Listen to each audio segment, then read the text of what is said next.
Hello everyone and welcome back to another Photo Mishmash. I'm Christina. And I'm Toby. And this is episode 69.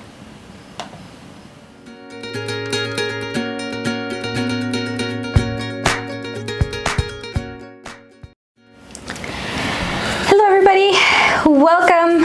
So you might notice we have a special guest on the table. We do, showing his better side to you all. We told him that it was National Dog Day, but he said, I don't care. And it's he put actually himself... Women's Equality Day. Well, all I've seen on Instagram all day is National Dog Day. And I've seen a lot of pet pictures because you all, for your PRTV Portrait Challenge, some of you took some pictures of pets. We'll talk about that. You did. And give you a chance next week to show those pictures. This is our weekly show where sometimes we have a cat on the table, sometimes we have cats and camera gear on the table. And you might wonder how we keep cat hair off that. I'll be talking about that in a future video. But we take that stuff on the table, plus the week's news, information, pertinent photography discussions. We mash it all up and share it with you folks out there. Welcome to all our live viewers and after the fact live viewers. I'm Toby, photographer and educator. And I'm Christina, I'm a full-time wedding photographer. And this is episode 69, so close to 70, but not quite. In case you missed it. You look short to me. Well, I couldn't get the stool to come up all the way. We had this discussion about IKEA furniture being a little on the short side. There you go. That's a little better. Aren't hydraulic things, when you pull the little lever, supposed to do the whole hydraulic work themselves? You're not supposed to have to pull it up. Technically, that is how hydraulic things should work. Technically, it is. Oh, I'm sorry. I'm getting all discombobulated. Apologize for the audio. We're off to an awesome start. We are. We are still filming with the Sony A7R Mark II, giving it another chance to melt down, still using my homegrown fan. I haven't recorded long 4K clips yet and had any issues. The longest I've recorded, as I said, was about 10 minutes or so. We thought it did fabulous for last week's show. We're using it again because my GH4 is not back yet. It is on its way. It'll be here Monday. So tune in next week to see which camera we decide to film with.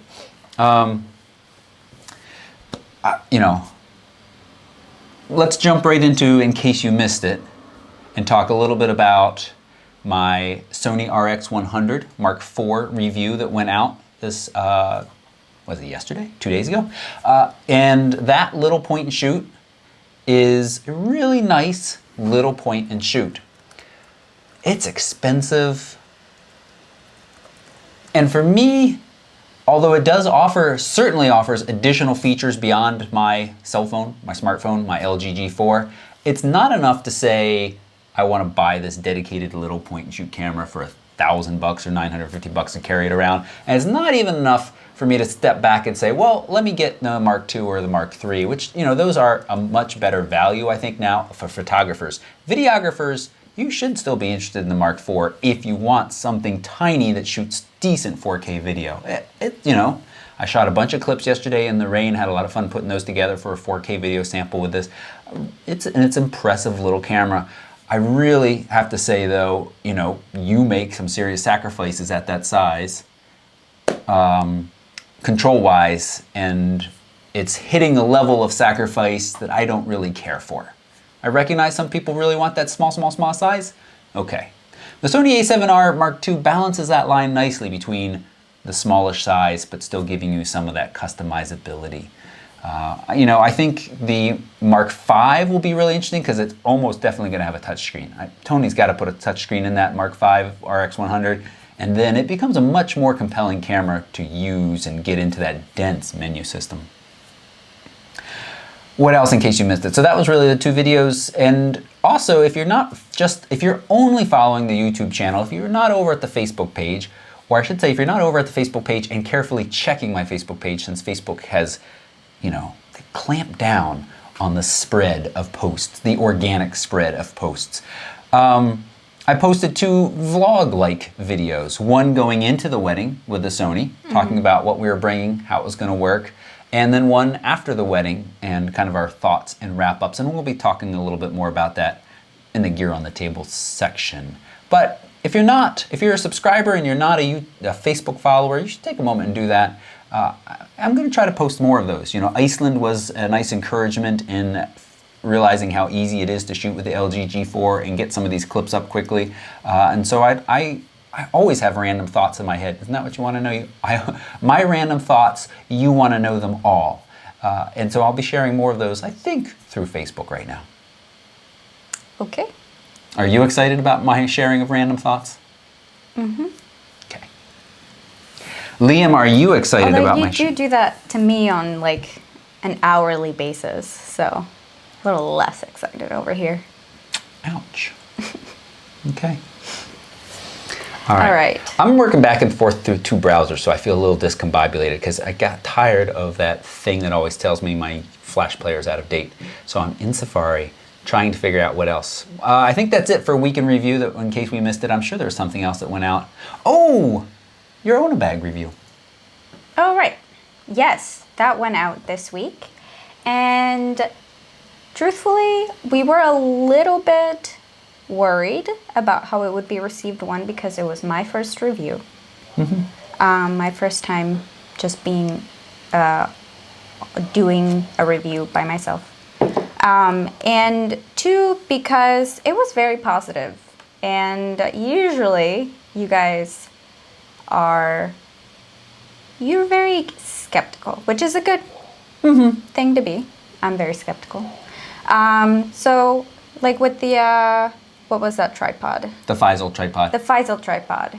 You guys felt like it was maybe not... Too positive. Yeah, it was too positive. I wrote them about the head. I fixed the head. Speaking of positive.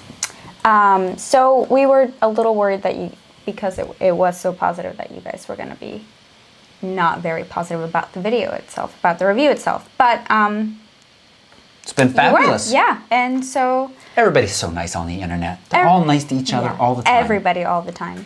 Well, no, I love that bag. I've loved that bag. My main complaint was that it's too long for me. I've since bought another Onabag. You bought it? I bought it to take on our trip because it just is a little bit, it hangs a little bit higher. It's just going to be a lot more comfortable on my body. So, yeah. So anyway, yep. I do really, really love Ona and their products, and they're really high quality. I'm not just up their butt. They really, really make great stuff. Well, that's the thing. I'd say the biggest downside of that bag is its price. It is not cheap, but you in many cases you do pay for quality. There are instances like maybe the $12,000 Apple Watch. That's a little ridiculous because it is the same functionality as the cheaper one. But here we have a physical product. I don't actually know if it's hand stitched. I just know that it's made really well. It's not hand stitched.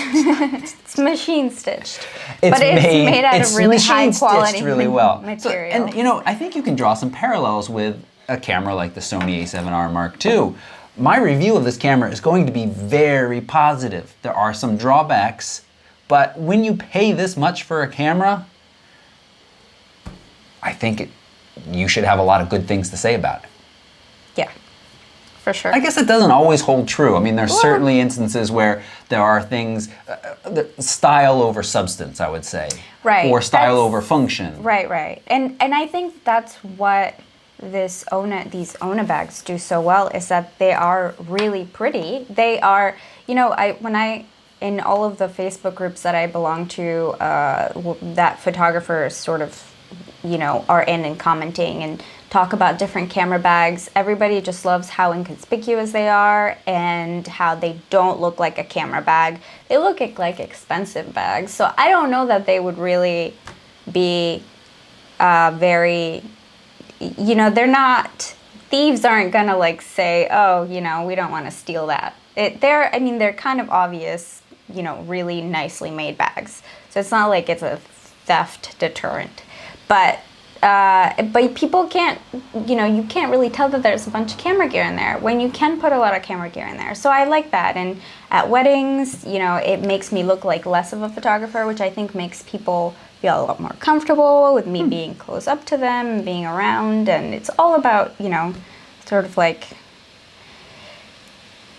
really just doing away with that image of like the photographer that's got like their camera around their neck and like, Some photographers like that. which is fine. Right. Yeah. That's So you're true. referring to that picture we posted a while ago of the dude who had like stuff strapped and That duct guy. taped to him. Yeah. You don't want to be that guy at I weddings? don't want to be that guy at weddings. It would look good on you. I've just noticed you talked a lot about this. Do you see now why I talk a lot about when I kind of want to rehash? Anyway, so long story short, fantastic bag. Recognize that it's expensive. Yep. So now my dilemma is, since you will not be using it on this upcoming trip, will I be carrying that or the retrospective from Think Tank? Both are very nice bags. It's up to you. I'll see.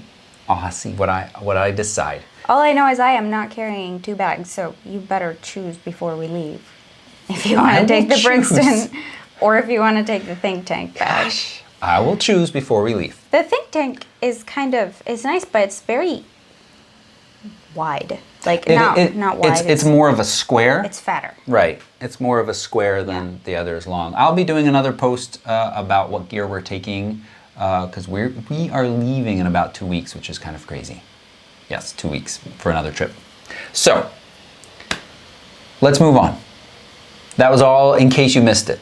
Now, the gut section, gear on the table, which is where we're not going to go too in depth, but one of these actually leads into the news stories as well. Liam is making himself very comfortable Yes, here. we're boring Liam. So, as I mentioned, the Sony went along with us to a wedding last weekend, and I really wasn't sure how much I would shoot with it because every wedding is different, and my number one priority is making lovely images, or trying to at least. And I wasn't sure how good focus would be in some of the lower light situations or the trickier light situations. I wasn't sure how comfortable I would use it. It's very different to walk around, wander around in the Icelandic landscapes with a camera and say, oh, this looks like a nice picture. Let me touch these settings and this settings. Oh, take 5 minutes, make a picture. That's very easy to do, and I appreciated the Sony. I liked it. I like its artistic screen. A wedding for us, is a much faster paced environment. Long story short, it did fantastic, and I was very comfortable shooting with it. As I said, it walks that balance of being smaller. It doesn't give as many buttons as the 5D Mark III or the 5D SR, so there's a little bit less manual control, and picking a focus point is still one of my issues. I'll talk about why that should be less of an issue for some people and in the future. But picking a focus point is really my one big gripe about using this camera right now. But focus in all kinds of lighting situations were fantastic. There was a couple, was very good. But here's the thing. There was a part where the groom was heavily backlit and the camera wasn't focusing. I was like, my Canon would never do this. Had the Canon on the other hip. Switched over to the 5D Mark III. It struggled in the exact same situation. It was a heavily backlit scene. There were a couple more instances where it wasn't great at focusing. I'd switch over to the Canon. It had the same struggles. So I can say, I think DP Review is the ones who have said this. I feel comfortable saying this. The focusing on this camera is not something I'm worried about. It is fantastic. And that is using it with the Metabones adapter and Canon glass. I wouldn't say fantastic. That is a little too generous. Okay. That's very generous. It is fantastic if you aren't in motion, if you're not trying to capture a subject in motion, or not even like that, not even that fast. I'm not talking about like birds in flight or sports. I'm talking about people like moving around a little bit. And the main thing was and it might be just a compatibility issue with Sigma itself. I knew what you're gonna say. But it kept getting disconnected, the lens, so then it would turn to manual focus, so then I would have to spend time in the precious 10 minutes that I had around sunset with the couple trying to unlock and then lock the lens back in to get it to focus again. Could have manually focused, but I don't really trust my eyesight and even the focus peaking, and people were moving. So it was stressful. Yeah. But that said, the quality was great. I have not yet edited the pictures using the presets that I normally use, but I am very pleased with the results. The photos look great. It looked like it had a really nice dynamic range and really nice everything. So, but I'm sorry, the focusing system is still, it is not a wedding camera yet. I used it more. I'm comfortable to say that it can handle what the 5D Mark III can handle. No, it cannot. You cannot say that. There is no way. No way. I spent a day shooting them two side by side at a wedding. You spent 10 minutes at sunset. Yeah, and that's all it took. Well, that's okay. So to address your issue, yes, there is some compatibility issue with the Metabones and the Sigma. This was the only lenses it happened on, both the 35 and the 50, where it would lose its connection and you lose autofocus. The only way to get it back was a quick disconnect and a reconnect. You could actually even sometimes just kind of wiggle it and it would come back. So there doesn't seem to be any play there, although I just said you could wiggle it, but I mean, just moving it. But that's an issue. And moving forward, well, I'll talk about the ComLite adapter in a second. So there's that. But here's the thing.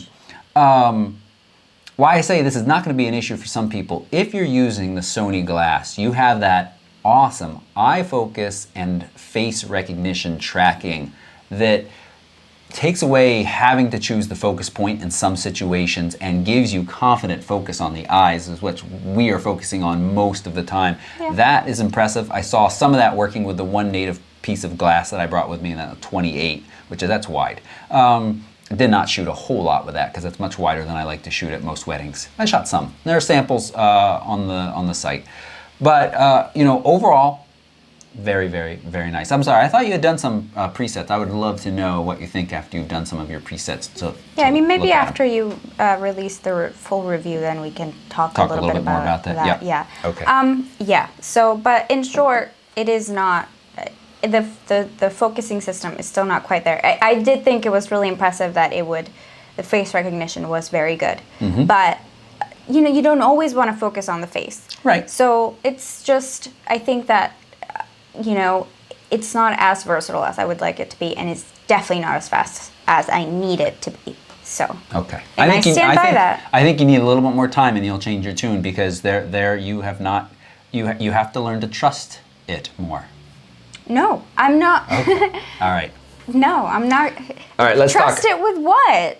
I was shooting with it and it was unreliable. What more do you need to? That was the Metabones and the Sigma. You are dinging Okay, the camera fine. for an issue that is not the camera's fault. All right. One, you need to shoot with some other glass, and two, you need to shoot with the Canon glass and the Metabones some. Okay. It works. But another issue is ComLite, and we can lead into the news now.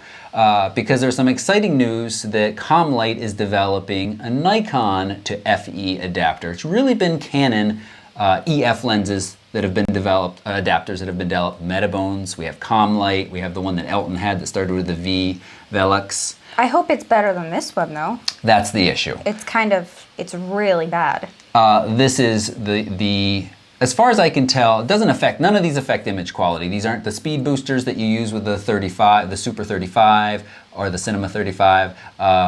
These are simply allow you to connect a different lens and give you pass-through for autofocus, image stabilization if it's built into the lens. But the build quality is not good. And in fact, it's probably gonna do it just fine right now. But there are times where we cannot get a lens to latch in here. I'm going to put it next to my microphone. It's a very satisfying click. There are times where it... Don't you love it when you fail at showing the example? There it goes. See? Yeah. It won't. Do you see what I'm trying to do right now? I'm trying to get it to latch in. And it doesn't matter that it's not attached to the body. Yeah, it does the same thing on the body.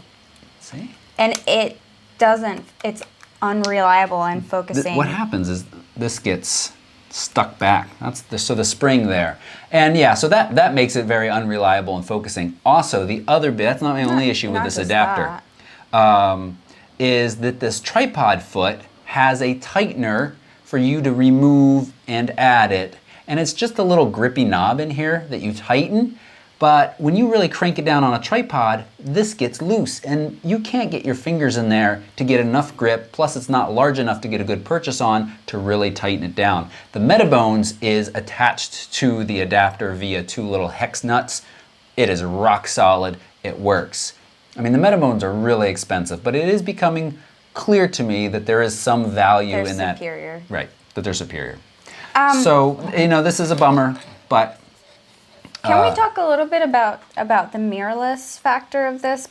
Besides it being like making it compact, one kind of annoying thing about these mirrorless cameras is the sensor gets dirtier much quicker. Yes. Than it does. I mean, couldn't they put a what are you going to put shutter over it? on there? A shutter on it. Just like, the little shutter.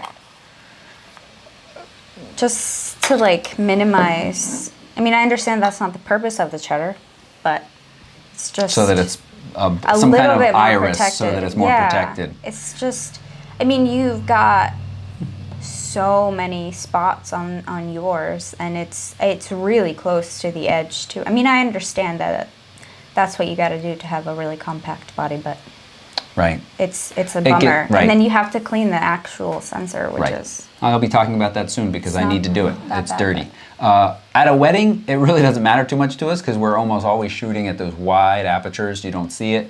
But on this landscape, I was hit a lot by dirt spots on the sensors. And there are actually a couple pictures I put up as my final that I went back and looked at and said, oh, it's got a dirt spot. I have to re-edit. For the most part, they're pretty easy to fix in Lightroom, but it's a slight annoyance. And there are some times where it's not quite as easy. So yeah, that's definitely a bummer about this camera. But I think the last thing I want to say about it is clearly I was very happy with it. Christine a little less so, but she didn't shoot with it that much. It's a nice camera. I'm just saying it's not going to replace my 5D. That's what I'm saying. Okay. You made me lose my train of thought. So I don't remember what the last thing I was going to say about this camera was. Well, maybe you can save it for the review and we can move on. Okay. Sure, let's move on. All right. I like it. So we were on news. Yes, so we can move in. So we had a reader write in and say, Chris said, I'd like a little bit more Nikon news. I know you guys only shoot Canon, but Nikon's out there too. And it's a very fair point. Your wish is our command, Chris. Sometimes, yes. So the first bit of news is that Comlight is working on that Nikon adapter. I hope it's better than this. I also have a Comlight Micro Four Thirds adapter. I haven't tested that yet. Because we're waiting for the GH4 to come back in. So maybe that one's a little bit better, but I'm not super excited about the build quality of these adapters right now. They feel pretty budget, and I think there's still a fair bit. I actually don't know what their prices are, so I'll look that up in a second. But we did have some really exciting Nikon news last week that we should touch on. First piece of news is that Nikon has announced the 24-70 f2.8 VR. Now, I know this is something that Canon shooters have been asking for forever, to have a Canon lens that does this. And here we are. It looks like it's going to be fantastic. Price $2,400, not cheap. Ship date sometime in late September, early October now, I believe. The 24-70 focal length is kind of your standard cover events, photojournalism, weddings. I use it quite often. It is a really lovely focal range on full frame, landscape as well. And to have f2.8 and image stabilization in the lens is quite nice. It's one of the things why this camera is nice. Back to it for just a second. This isn't what I was going to say, but being able to shoot with a little prime lens and having it stabilized is really nice. Anyway, low light performance, very nice as well. So anyway, back to this Nikon. It's like Canon's 24-70 is now with an 82 millimeter front filter size. Heavy, expensive, but it looks like it's going to be exceptionally sharp. We have some early reviews coming in, and if you have the 24-70 f2.8 now and you really want one with VR, this is going to be an option for you. If you're on a budget and you want VR, Tamron offers this with their 24-70 f2.8. I have a very old video where I boxed that up and sent it back. I was not happy I had lens communication errors and things of that sort. I know there's lots of other people that are quite happy with theirs, but the Nikon one looks good if you're willing to pay for it. Other Nikon news, we have the 200 to 500 has been announced. This is a fixed f/5.6 lens. So it's going to be really interesting to compare these against some of those other lenses I did in the big zoom shootout. The 150 to 600 from Sigma, from Tamron. Those are great lenses, but when you get up around 500 to 600, you're shooting at f6.3. This is going to be f5.6. That is a bit of a benefit there. So should be quite nice, and again, I imagine it will be nice and sharp. And at 1400, it puts it just over the price of the Sigma and the Tamron that are sitting there, and it also looks a little bit more manageable in size as well. So quite nice. And both of these lenses, as should mention, have electronic aperture control, which should give you better electronic aperture control in live view on the Nikons. There are some lenses that, most lenses that don't, which is a little annoying, and we've talked about that being kind of a usability issue on Nikons, sometimes for some people, if you're shooting in live view, mostly video work. And finally, they've announced the 24mm f1.8 to round out their f1.8 prime set. So, some Nikon lenses and information for you all. It's interesting. I think it's very telling that people hold Canon glass in very high regard, because just now we're getting this ComLite adapter. Metabones, I don't know, but it's the EF to E mount that everybody's most excited about, and that has been out for quite some time now, was the first to come out. That's not to say that Nikon lenses are any worse, and in fact, it's funny, most beginners who message me and are trying to decide between Nikon and Canon are often told that Nikon is better. Both of them have strong lens sets. Yeah, I mean, how does the 24 to 70 and 70 to 200, which are like both of they're just workhorse lenses. How do they compare to each other? They're pretty comparable, right? They're not that different. They're not that different. So Canon has a little bit of an edge. Do they? Yeah. Well, how so? Sharpness. Really? Yep. So, but again, we talked a little bit about DxO scores last week. In real world shooting, you see very little difference between them. They're good. But, Canon's 24 to 70 f2.8, their newest Mark II, which isn't that new anymore, and the 70 to 200 Mark II IS-USM, those are the standard among those focal lengths. But again, the difference when you're paying this much at this level is very slight. So, we got some news about the iPhone 6 Plus having a camera issue and a free repair. It sounded like something was coming loose inside. Apple recognizes that, and if you have one of the affected models, those little serial numbers, and they will repair for you. Nice, good. Thank you, Apple, for stepping up and doing that. It's always nice. Just a quick reminder that show notes are linked right down below this video, and sometimes we put a little card link right here that takes you off to the show notes if you're interested in reading or seeing, because some of these stories we spend a little bit more time on than others. Sometimes we spend just a few minutes on these stories. Now, Christina, I remember talking about you starting to create your own little section of the show. Good morning, Liam.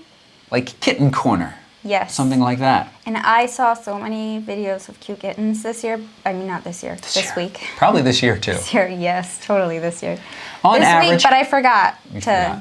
Next week. Well, Scott's along to help us out. They're not kittens, but they're a puppy. Puppy portraits in the style of baby photos. Puppies really isn't not as much for you as kittens?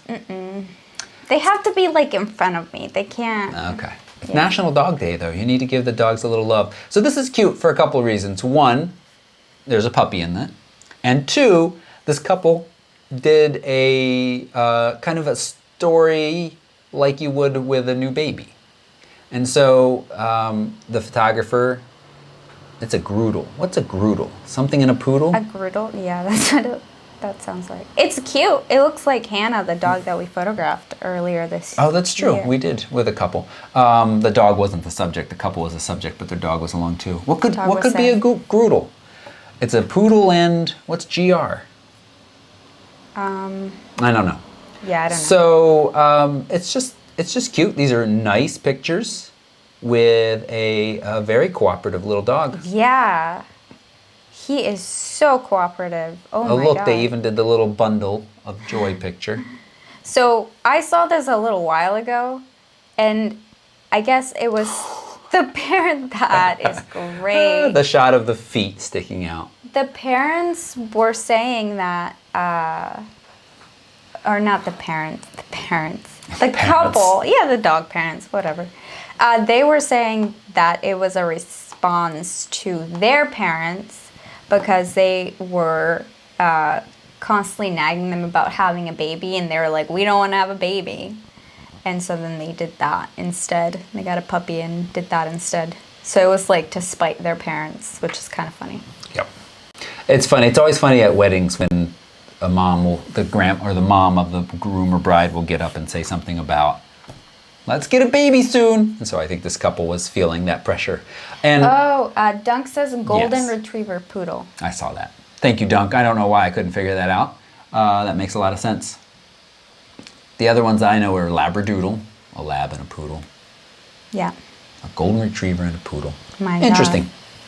So cute. Cute pictures, cute story. Fun. It's fun to have fun every once in a while.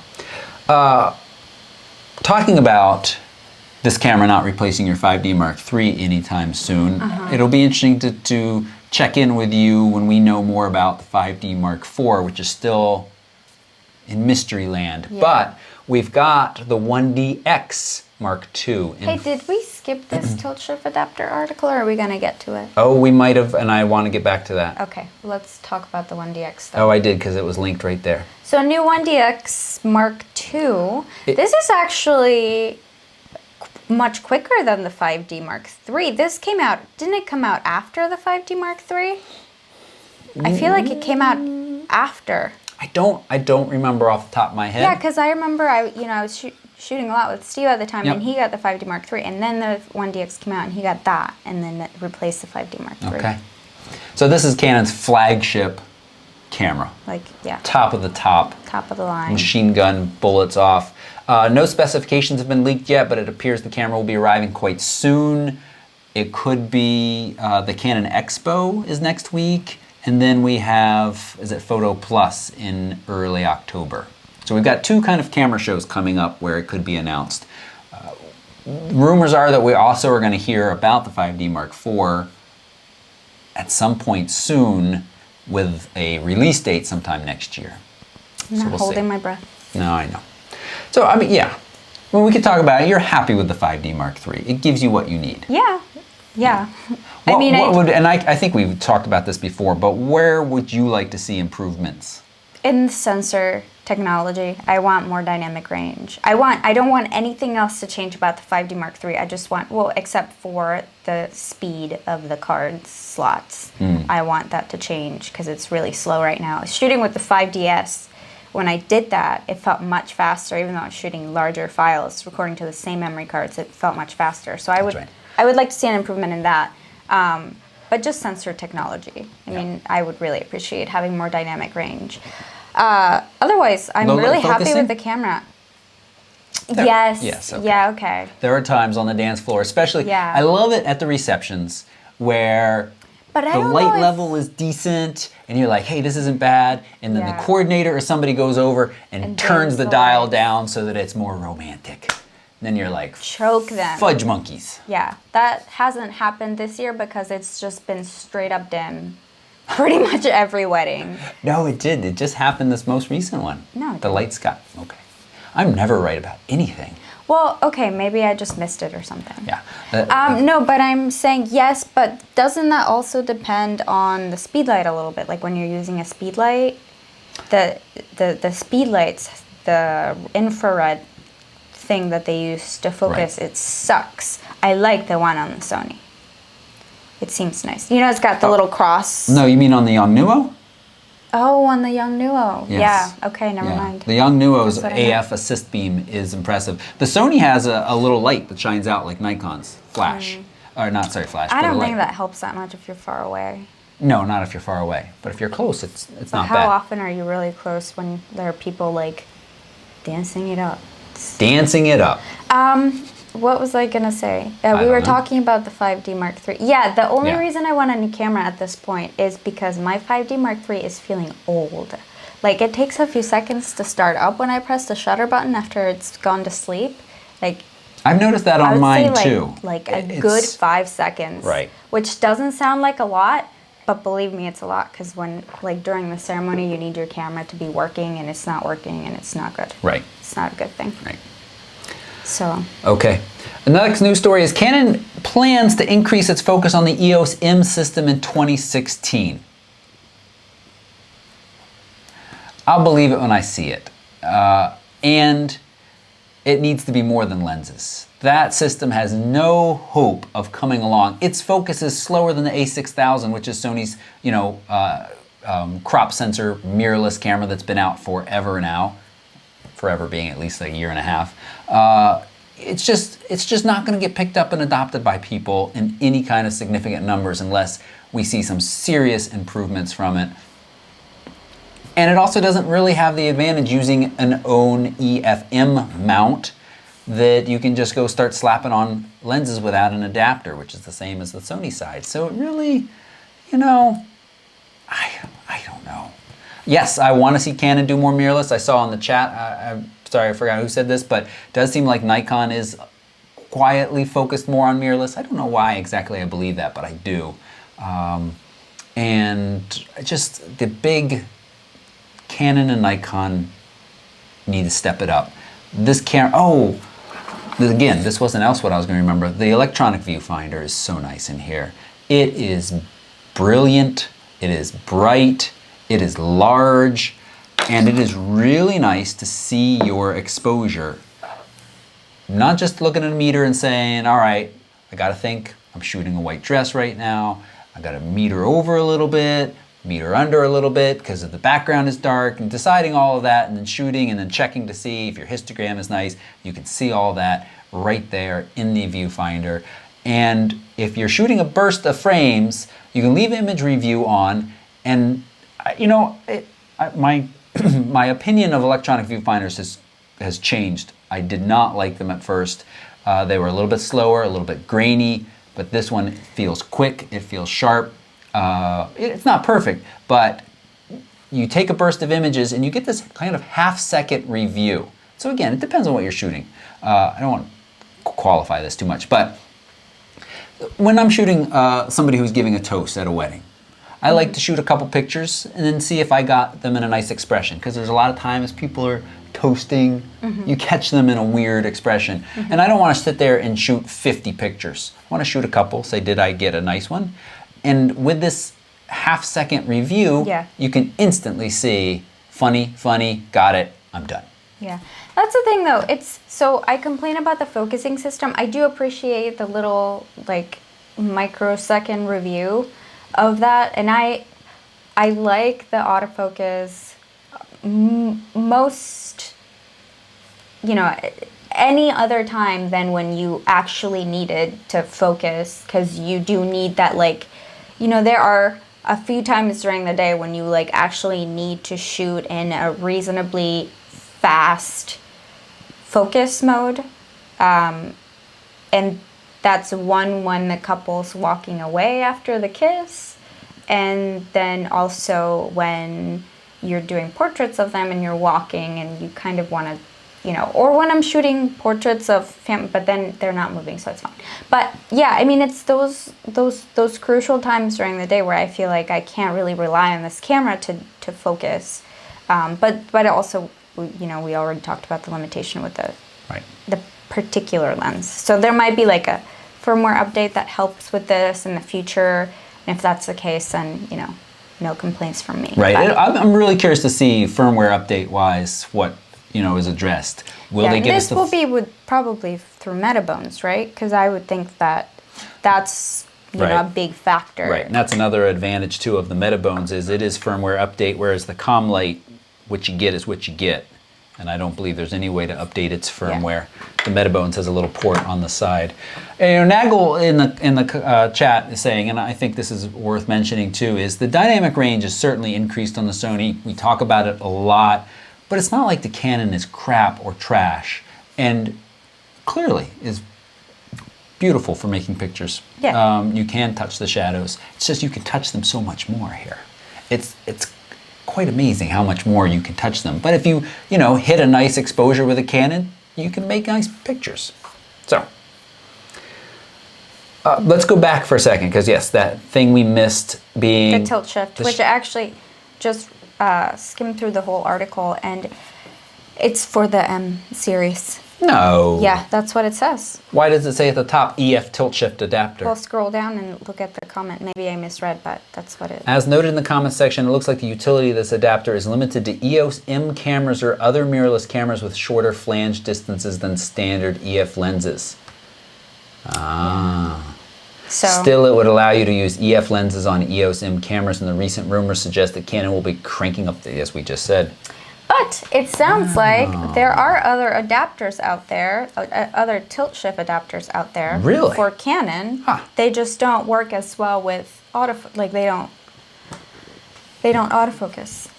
Huh. So Well, it's workable, sounds like. okay. Tilt shift is a lot of fun. I posted some pictures from Iceland that I shot with Steve's tilt shift, and it's a really neat concept, being able to take your focal plane out in front of you and angling it off into some distance. So it'd be curious. And all right, so this is kind of exciting. It doesn't mean that I'm going to rush out and buy an EOS M to get this tilt shift adapter, but there it is. So. Okay. And somebody was mentioning in the comments that they're surprised that Canon hasn't updated the 1DC, or maybe that's not exactly what they meant, but I just saw a mention of the 1DC. I don't know if that camera's going to get replaced in the line. I have just heard not much selling-wise about that. It's a DSLR that's focused on cinema when Canon has their C100, C300 line. We'll see. Leica has a full-frame mirrorless camera up its sleeve. Leica may soon offer a camera that competes directly with the likes of the Sony FE system. The company's reportedly planning to announce an interchangeable lens follow-up to its Leica Q. It's going to be a full-frame, non-rangefinder mirrorless camera with autofocus lenses. It also is probably going to be very expensive, but very good.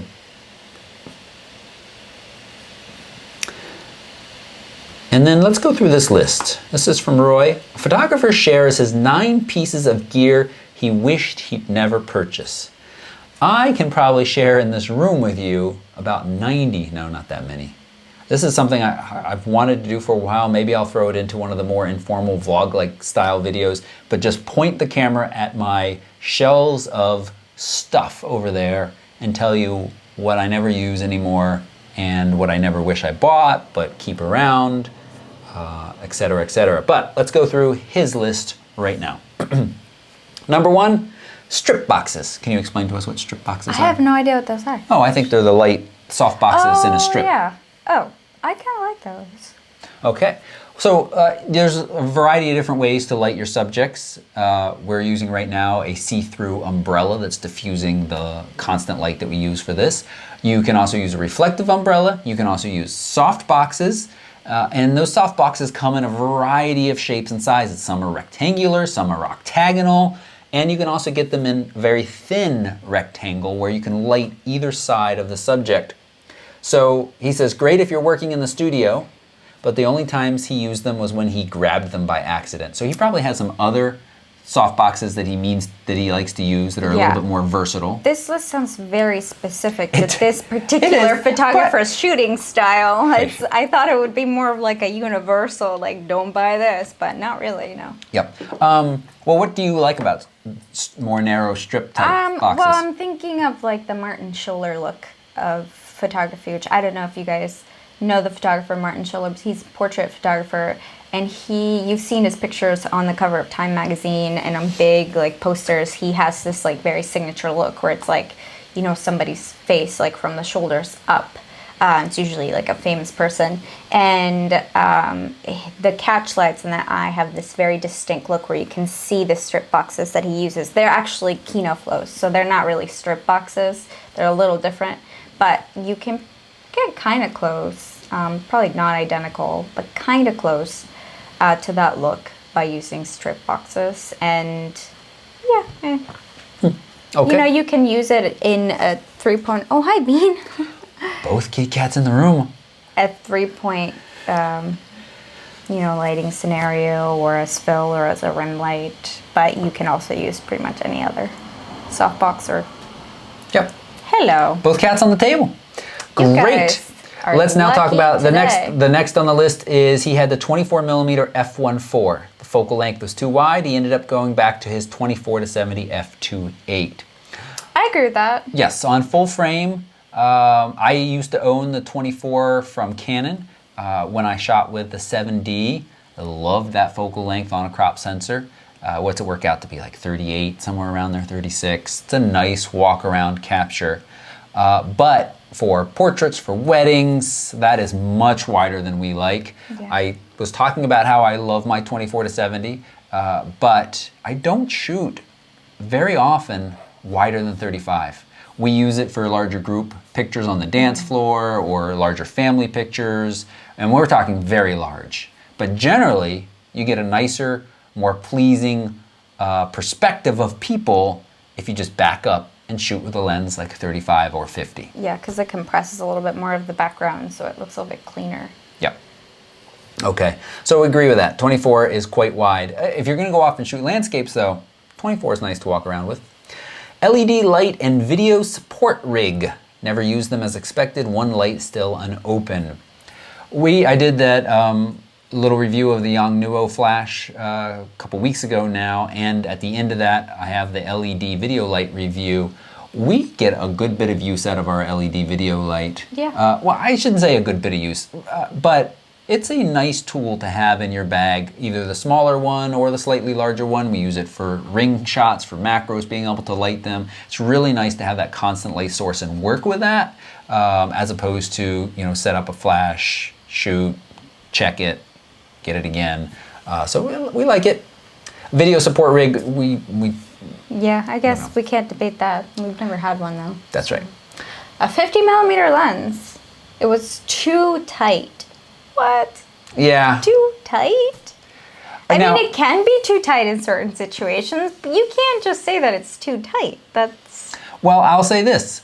My experience when I was first shopping for a digital SLR, everybody said, don't get the kit lens, it's crap. Get the 50, the nifty 50. On a crop sensor, it's I will great. say it's too That's tight. right. Yeah. And I've quickly found that trying to take pictures of people inside, I lived in a townhouse.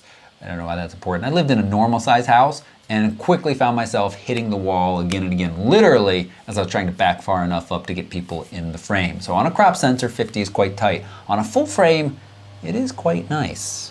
So, but again, depends on what you're shooting.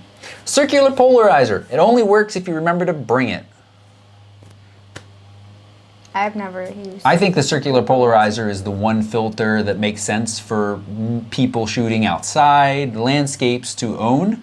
There are some others for specific shooting, but circular polarizer is a nice filter, and I think you should have one, and it should be in your camera bag so that it always goes with you.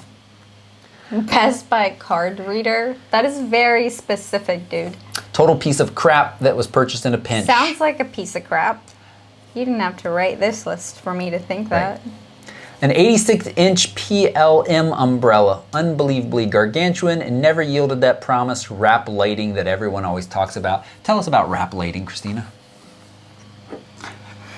Well, I talk a lot, and then I pass it off to you. I think that means, so the PLM umbrella, I believe he's referring to the Paul Buff umbrella, which is a huge 86-inch umbrella that is supposed to. How many feet is that?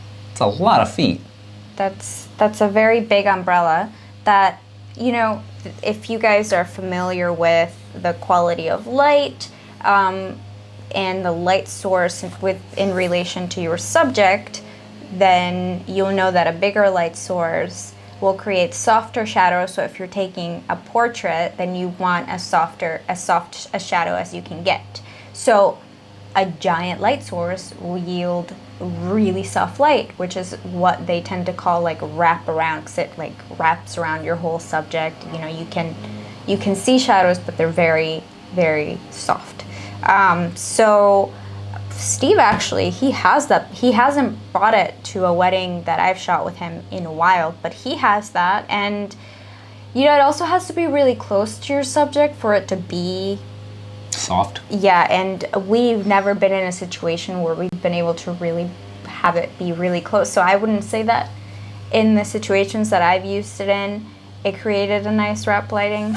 But if you had your subject standing right next to it, then yeah, you know, kind of like a window. Like if they were standing next to a huge window, that's probably what it would look like. So. Yep. Last piece of gear on the list is a 4x5 camera. Wasn't compatible with his available film, so it's still waiting to be used properly. All right, so some points on this list are quite weak. But what I want to know from you all, both in the chat room and comment, because remember, folks, those chats you were leaving now, don't stick around. What is at least one piece of gear that you have, that you bought, that you really wish you didn't, that you never used? Clearly, it can be very specific to you, like something you bought, but you don't have the film for it yet, so you haven't used it. Just kind of silly. I'm looking over at the shelf, trying to figure out what I would say, and I see that one thing, the Rogue Flash Bender. I used that for one wedding, and it really doesn't work for me, and I don't think it does much, especially in a wedding situation. That is this kind of thing that you can wrap around the top of your flash to give it a little bit more direction, or to bounce it, make the flash light source a little bit bigger, broader, to get those shadows softer. Can I just switch to your screen real quick so that we can show people? What do I have to go to so you can show them? Roy has put up a link of the big PML umbrella. It's actually a silver reflector umbrella. Woo-wee! Yeah, those are big. That would have been really helpful in the rain the other day, because I had a very little umbrella, and this would have kept the rain off me. Much better. Yeah. As long as the wind didn't blow. Okay, back to the cats. Thanks, Roy. Thank you, Roy. We appreciate your hard work in there. So leave a comment about that. Is there a piece of gear you can come up with easily? That I bought that I... Yep. Let me think. You think for a minute why? Yeah, that big printer. Oh. I mean, it comes in handy sometimes, but not enough to really... I mean, it was really cheap, so it's not like... Right, you got it with the deal. So it's not like I lost it's one of the money on it. Canon Pixma 100s. Is that what it is? 9000. Pixma Pro. 9000. Pro 9000. It's a really old one.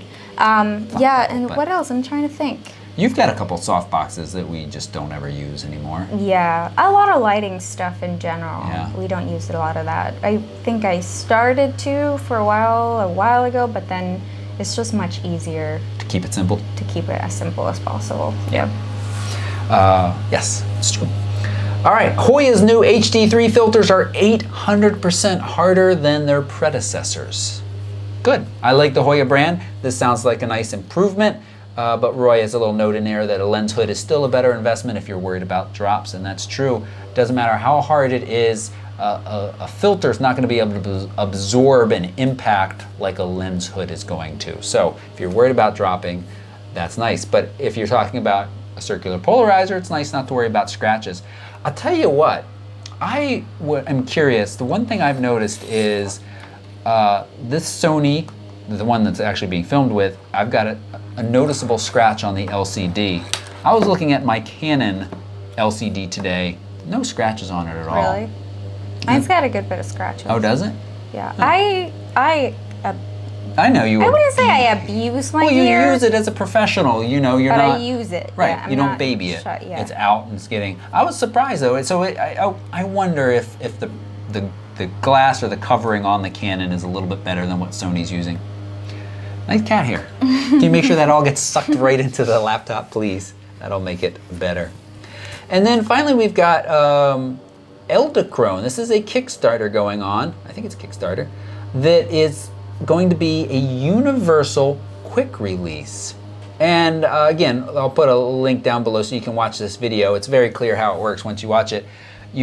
It attaches to the bottom of your camera on the tripod socket, and then through a little lever action, kind of opens up a clamp at the bottom that you then clamp down onto the tripod head, or I shouldn't say the head, but the 1/4 inch So you don't ever have to switch plates. You don't have to worry about what tripod you're buying and what compatible plates. You just have that plate sitting in there and you clamp this down onto it. It looks interesting. It's $139. Oh, it's not a Kickstarter. They're just it's you can buy it right now from the website for $139.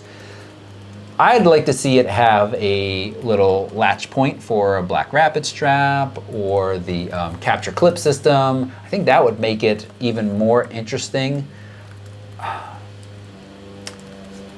It's appealing to me because I'm at the point now where I definitely have two different tripod plate systems. I've got the Arca style Swiss, and then I've got the Video Manfrotto style for the Benro. So there are times where I have to switch the camera off a plate. I cannot use the same plate across those. And so something like this is appealing. But do I switch it often enough in a fast enough paced environment where I want $149 to cut that friction down? It's a little pricey. So I don't think so, but maybe you are switching back and forth or you just don't want to worry at all in the future. Oh, can you show the screen a sec so we can just show this, what it looks like here. So it's just this little bit that attaches on the bottom of your camera, and then you crank that little latch over and it opens up here and then grabs on. I hear the ice cream truck. I hear it too. Oh well, this is probably our last chance. Does summer feel over? Summer starts to feel over a little bit, especially since I didn't have to run the air conditioner in here today and I'm not sweating to death yet. Okay, we can switch back to us. Okay. And, oops. This is an interesting story. We have this new section, newish section, photos from space. The story of how my ISS photo went totally viral. So now we can switch back to me. We are already, No, to the computer so people could see this picture. So this is a very cool picture. Person was taking a long exposure, 20-second, with the Milky Way in the background. A person in the shot, which we've talked about before, can make shots really interesting. Without a person, this would be a neat shot, but it certainly wouldn't be that extra step of like, ooh. And then, in addition to that, you've got the streak that is the International Space Station passing overhead. Pretty cool. So this person recognized, I think in the Netherlands, yes, recognized that they had a cool shot, and they started writing a lot of people and saying, I've got this cool shot, do you want to share it out? Petapixel, which is where we're now talking about this site, said, oh yeah, let's share it out. And from there, it went fairly viral. It was on Time, Huffington Post, Daily Mail, National Geographic, and let's see, he started to share. When did Petapixel pick it up? Monday. Tuesday, the international media picked up the stories. Wednesday, he says, all hell broke loose. Local media saw the story. They started calling and mailing. It was insane. And he just said emails were just flooded in, shared all over the place. When you Googled his name, it was right at the top of Google on Thursday and Friday. And Saturday, quiet. Quite quiet. And then the next week, some requests were still coming in, but pretty quiet. And so I think this is a neat story from two perspectives. We can say cool image, and also what is the result of having a cool image go viral. And the end result, it does seem like he made some money because he charged some of these news organizations about $200 or a little bit less to share his image out. But beyond that, not very much. So, I don't know if anybody out there has the goal of having an image go viral. I think we all would love our images that we take, especially ones we're proud of, to be seen by the maximum number of people. That in itself can be a lot of fun. Carries with it a little bit of headache too, but I think for this, I think he would say it was well worth it. But then beyond that, I'm not sure that there's much follow-up there as far as like much benefit, other than a nice moment in life. You had that moment in the wedding, is that last summer? Beginning of last summer, of the handshake the couple did. Oh yeah. Went slightly viral. It was picked up in a couple of places. Yeah, I think that was more exciting for them really than it was for me. Because it's not something that I did. It was just like You captured it nicely. Yeah, but it was their idea to do that. It was a cool thing. Okay. I just made a GIF of it. And you didn't have any couples calling you up afterwards saying, I saw what you captured. I want to hire you for our wedding. No. Okay. So, neat. So, neat story, satisfying our photo in space section. And now that brings us to the part where we remind you, if you appreciate having two furry creatures on the table while we're trying to do a professional level show, give this video a quick thumbs up. We appreciate that, and it lets other people know that this is worth watching. And remember, chat room, your lovely thoughts and stuff goes away at the end of the show. So if you have a particularly salient point or comment that you would like to leave, take the time to leave that down in the comments. Remember, the question of the day or the show is, what piece of gear do you have that you wish you never bought? Roger had a neat suggestion. He said that we should have a poll on the site where people get to vote what the next tutorial is about on the next tutorial topic, which I really like that. Yep. Because it serves What a if few they, purposes. What if they vote something that we can't do? There's What nothing if we they- can't do. Ooh, there's nothing we can't do. Challenge, gauntlet thrown down. Okay, it's true. I don't know. If somebody said photos from space. All right. I don't think anybody's going to ask for that. Don't ask for that, guys. Don't do it. Well, Bean's taking a partial bath on the table. Yeah. Okay. This brings us to our Instagram challenge winners. Yay! And a reminder that it is National Dog Day, or in this house at least, National Cat on the Table Day. And, well, we'll get to that in a second. The challenge was portraits. And I'm really pleased with the number of entries, although we had a couple people submit a lot of entries. Just a reminder, if I start to see your name come up over and over and over again, a couple are okay. But over and over and over again feels a little like flooding the system, and I'm going to be a little less likely, and Christina too probably, to choose you, even if you've got a nice image. So be careful in your selection of what you enter into the weekly challenge. Also, I want to say that a lot of lovely images in there. But especially with people, for me, it is important for skin tones to be good. I have trouble looking beyond a poorly white balanced picture when skin is involved. Or actually at any time really, but for me it really stands out when I'm looking at pictures of people. So That's a really, broad line, though. Like, how far is too far for you? well, I mean, we've talked about this before. You know, there. Also, is this related to the Instagram challenge It is. winners? Oh, okay. Yeah. You know, there's two. I think there's two main components to every photo. There is technical quality or technical excellence, and then the creative side. And you know, they can have varying strengths, and there are some times where rules can be broken, compositional, exposure-wise, that creates an interesting image, but generally an image needs to be exposed properly, and the white balance needs to be correct. And so I think that's a fair statement to say. I just want to say that just because it's important to me. Okay. That said, one of the ways to avoid, well, you know what, even if you do a black and white image, you still have to get your skin tones correct. My winner for this week's challenge is Eduardo's, can we show? Black and white selfie. So we talked about selfies being, okay or not. This, I just love the tone in this image, the detail, and the exposure. And I know that it's tricky to capture this balance nicely. I've tried before. I've done black and white selfies in a similar style and have not been pleased with the results. Eduardo here, I feel like, really did a nice job. Very nice job, Eduardo. Now, I've got too many tabs open, so I got to go back and find runner-up. Sorry, I should have opened these because the page is slow.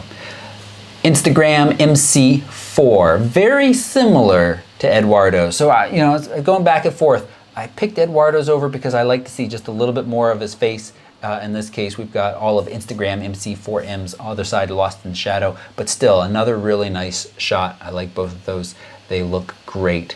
And let's close some tabs so I can get back to the mishmash. And here's what we'll do. We'll be smart about it and open up all the rest. There. And then Vera's Arcadio 88's I Am a Girl, just the intensity of the gaze, the catch lights in the eye, although they're not in the typical place catch lights are, they're a little on the low side.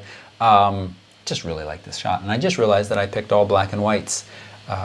You did. Which I didn't realize till just now, but really, really nice. Christina, your winner. Oh no, is this another follow-up from me? No, that's Wait. Mine. Oh, you picked it, okay. Yeah. Because I was really close to picking this too. Yeah, I love this picture. I don't feel like the comment is really, it fits with the mood of the image so well. He's very upset about summer being almost over. I know, it seems like he lost his job or something, you know? And he didn't want to lose his job or something like really bad happened. But I love the tonality in this image, and it's pretty, I guess I would call it a low-key image, which is, the opposite of a high-key image. A high-key image being an image that is very bright and has a lot of white in it. So it's kind of the opposite, but it's also, I don't know, the colors are just amazing, and the depth of the image and the composition is great, and the expression is really great, and really, really, really nice shot. Nice. One of your honorable mentions happens to be one of my honorable mentions. Yeah, Vera's picture. So I agreed with you on all points. I think this is a really great portrait, and the eyes are very, very intense, which is very cool. And I like this kind of clamshell type of lighting. That's what you would call it, where the light's kind of coming a little bit from below, but it's also filled in the rest of the face. It's very, very nice. I think if we both pick an honorable mention, then it should be an honorable winner. And your other honorable mention? I really like this picture because it feels very casual. I am not very talented at taking photos of strangers, like on the street, because I'm very shy and I don't want to inconvenience people or make people uncomfortable. I feel like, I'm afraid of rejection almost, of like, they're going to tell me, don't take my picture, which I think, you guys probably who take pictures of strangers on the street experience that quite a bit, but then there's every once in a while, there's one person who does agree. So anyway, I really admire people who do take, especially when they're looking at you and they know, and they have this like gaze, and it's cool. And I like the composition. This picture feels very effortless and very genuine, so good. It's cool. Nice. And I have one more. What's this other? There's one more here. No. Oh, that's just when I looked up Instagram. Okay. So that's all of those. And come back to us. That brings us to what? What part of the show? We are an hour and 15 minutes in, and we announced that next week's Instagram challenge is pets. So, go out there. Some of you can just change your tags, because you can submit other images. As you saw, not all of these were taken within the last week. They can be submitted older if they're a strong enough image. And in honor of National Dog Day, in honor of Cats on the Table, let's say next week's challenge is PRTV_pets. So that'll be linked down below, and we look forward to seeing your pets. Hopefully they like the front side, not the back side, as much as you all have seen the back side of Liam. All right? Alrighty, and so now we are going to move on to our Q&A, you guys. So if you have any questions that you have that you would like to ask us. I'm trying to, there we go, there's our little slider thing.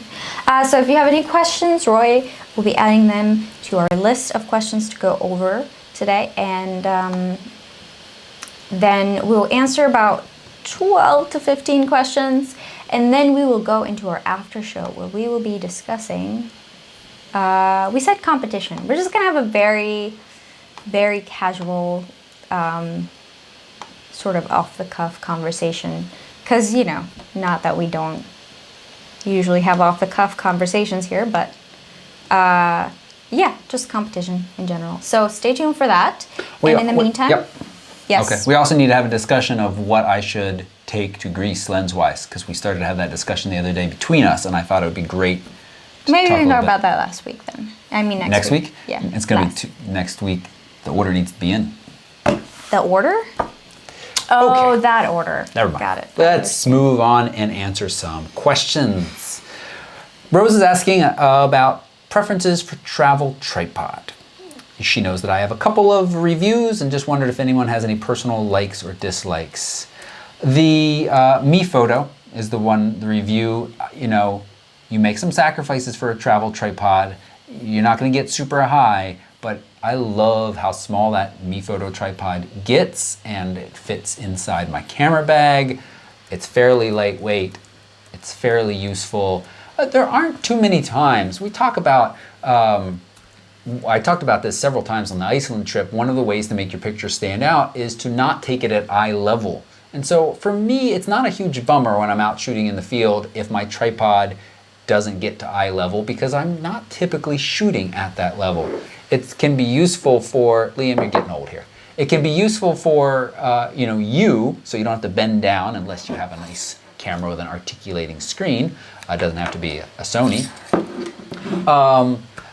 So I'm okay with making that sacrifice when I travel a little bit lighter. But in Iceland, I did make the sacrifice of taking the Faisal, which is nice and light, but does not pack down quite as small. And it was in the way quite a bit. But I also didn't have room in my camera bag because I took so much other stuff. So Me Photo is very nice. Dolica has basically a knockoff brand of the Me Photo. I shouldn't call it a knockoff brand. It seems just as good. You save some money. And then, depending on how small do you want to go, because you could go all the way, it's time. Yeah.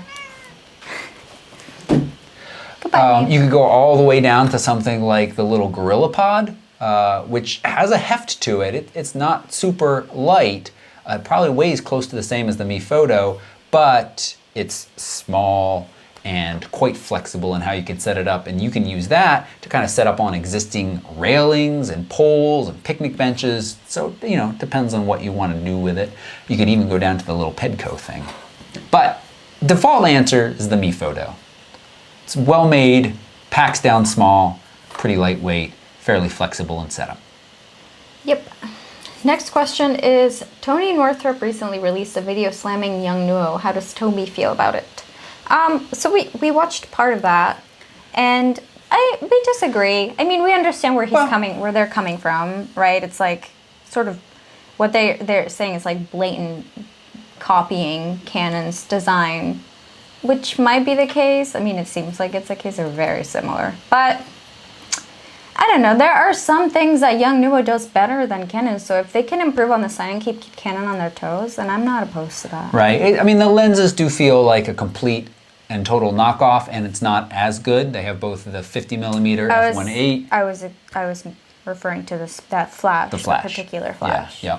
I don't know anything about any of the other ones. And Young Nuo has other flashes. Yeah. So as a company, that doesn't feel like a very ethical thing to do, but at the same time, and there's always knockoffs. It doesn't mean that it should happen, but there's always knockoffs. And again, I think if anything, it probably just promotes a little bit of competition between him and Canon. Although, there's not really any competition, because if you're gonna buy Canon, you buy Canon. Right. I don't have a strong opinion about it. If you haven't figured that out, I don't think that.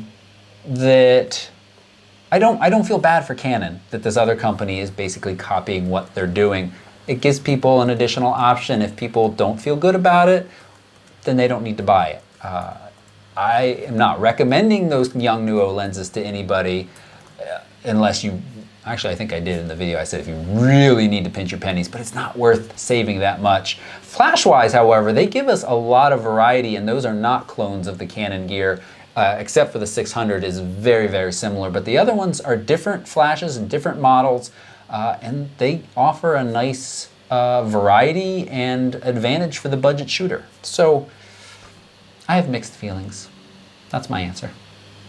And not strong feelings. Ernie wants to know, besides the use of an adapter, would you like the Sony?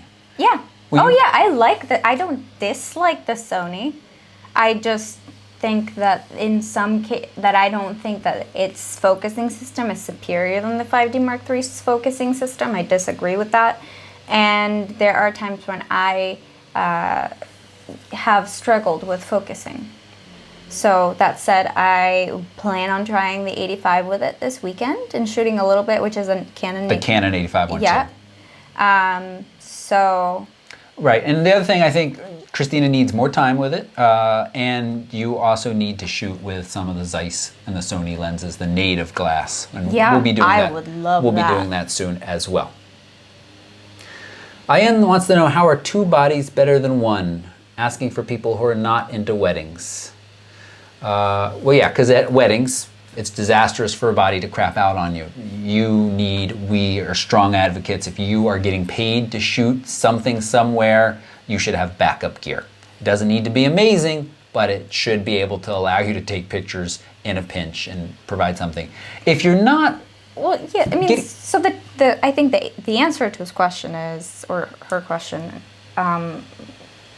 is if you are photographing something that's really important, that you can't afford to miss a picture or have your camera crap out on you, whether it's weddings, whether it's sports event that you're getting paid for, anything, you should have a backup body, whatever it is. Like, you just don't want to be out there without a body if you're, if these photos are really important. So, yeah. okay. But if they're not, if they're just, I'm more of a sports shooter, or at least trying to be one. Okay, so it sounds like you're trying to do this professionally, or at a level at least, you should have a backup body. But for people who aren't, who are just going out, you don't need a backup camera. Or a second body. It can be fun if you have the additional income and you can afford it, sure, but you don't need one.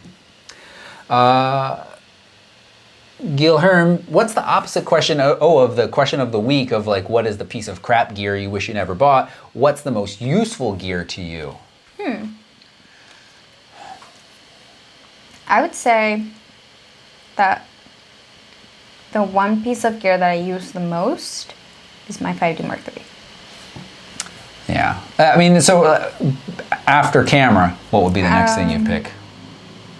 My 50 or 85. You're 50 or 85. You're saying it so quietly. Yeah, again, the lens, I think the 70 to 200, that was a lot of money for me to spend on that lens at that time, but it is a fantastic lens. I use it frequently. So the lens. And I think it's good that we both, well, you said camera. It'll be interesting to see how I feel about, the Sony in a year or something as we hear about other cameras, but this feels like a really nice moving into the future purchase. And then lens. And then beyond that, like a little accessory, that's a great question. I'll think about that and probably put a note in the comments down below if I come up with something that's not a camera, something that's not a lens that I use often and appreciate. Is the T6S a worthy upgrade over the 60D? It certainly is an upgrade. You'll notice better image quality. It's not a drastic, oh my gosh. You are making you're going back a little bit in body and control, but this T6S gives you that full manual and the top LCD. It's very similar. Indigo Flow The asks, 70D would be just a little bit more of a worthy upgrade. The T6S feels just a little bit. Okay. Indigo Flow asks, I have a Canon 100D. I'm not sure what that is. That's the little SL1. SL1, okay. Is it a good idea to move to a full frame camera when you're an amateur? Depends if you have the budget for it and you really want a full frame camera. I mean, I don't think you need a full frame camera. And you're ready to carry around a heavier camera Yeah. and much heavier lenses, unless you're going to shoot with a couple little primes. Because remember, when you go up to a full frame, you're now shooting only with EF lenses. They're bigger, they're heavier to support that larger sensor size. You know, these crop sensors are at even, you know, Canon, which we bash sometimes, are at a level that the full frame sensors were a couple of years ago. I mean, these cameras are not holding many people back from making beautiful images. The people are holding the people back, and I'm including myself in that. So I don't think full frame is certainly not a default answer anymore. There are a lot of smaller sensor cameras that are making beautiful images, and you don't feel like full frame is where it's at. That used to be to really get the low light and low noise, high ISO images. It used to be the answer, but there are a lot of other options now. And glass is a great investment. I wear glasses and I have issues looking through the viewfinder versus the actual view. Do you recommend any add-on diopters or other equipment?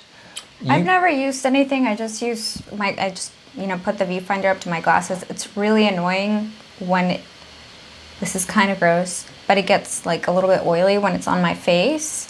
And then I put it on my glasses and then there's like a big smudge on my glasses. That's kind of annoying. So I think it's just something that you have to deal with unless you want to like just take your glasses off. No, I know Allie McKay of McKay Photography. She's got the bigger eyepiece that you can add on. It's an aftermarket attachment. Have you ever thought about trying that? No. It's bigger and how softer. is that going to change it? Well, it allows you to keep the camera a little bit further away from your eye and glasses to give yourself just, I don't know. I don't wear glasses, so I don't know. I mean, I don't think it's a little annoying, but it's not a big enough deal to me to do that. And so I don't. No, it's just kind of a pain if you wear glasses. It's just, I think that the oiliness problem, which is my main problem, is going to be the same thing on this. So. John wants to know, Canon 5D Mark III or the 5D SR? 5D Mark III. Sony A7R Mark II. It depends. You know, if you're shooting in the studio, that's really the only good use case I can continue to come up with for the 5DS, 5DSR. That's not to say it's bad at these other things, but it just feels a little unnecessary for me now to walk out the door with such a big, heavy camera when I can walk out the door with something like this that gives me an articulating screen that has in-body image stabilization. Whereas if I'm in the studio and I just care about resolution, I can control the light amount than the 5DSR. Now, to actually answer your question, I mean, the 5D Mark III, as price has come down. It is a lovely overall camera. It is quite a jack of all trades, with, you know, just fast enough to shoot some sports if you really wanted to, but cover a lot of different stuff. And of course, opens up all of the Canon glass to you natively without having to worry about adapters being finicky. Yeah. 5D Mark III, a nice lens, Yeah. unless you have to have 50 megapixels. Penn Aronson wants to know, what do we use as a take anywhere camera? My LG G4, my smartphone. I'm quite happy with it. Is it perfect all the time? Absolutely not, but it's quite enough to capture moments nicely enough that I'm happy. My phone too. Your phone too, yeah. You know, the Sony, in the future with a little prime lens like the 28 is a lovely camera that then is very capable of capturing everywhere, but there's times where I want to travel even lighter and the phone just satisfies that. Yeah. Yes. All right, guys. That was it for this week's show. Thank you so much for watching. If you haven't already, give us a thumbs up if you enjoyed the show. If you want to keep up with us on social media, follow us on Instagram. This is actually also Toby's Twitter handle. Mine's a little different, so I'm not really on Twitter that much anyway, so it's fine. Except when I tweet at you.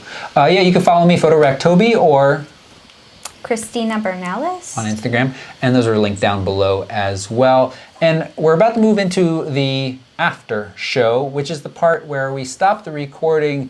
However, we're going to be splitting off the after show and putting that up just for our Patreon people. So those supporters who aren't able to watch us live, we appreciate their support. I'm not really ready to call this a benefit of being a supporter, Yeah. but maybe a perk. So if you've been dying to see what the after show is all about, not much, then you could become a Patreon supporter, and that link is right down below. Or you can just go to photorec.tv/support. There are legitimate benefits of being a supporter, like being able to ask us questions, being able to get personalized critiques beyond just seeing the after show. Yep. Thanks so much for watching. Thank you. And Bye. goodbye.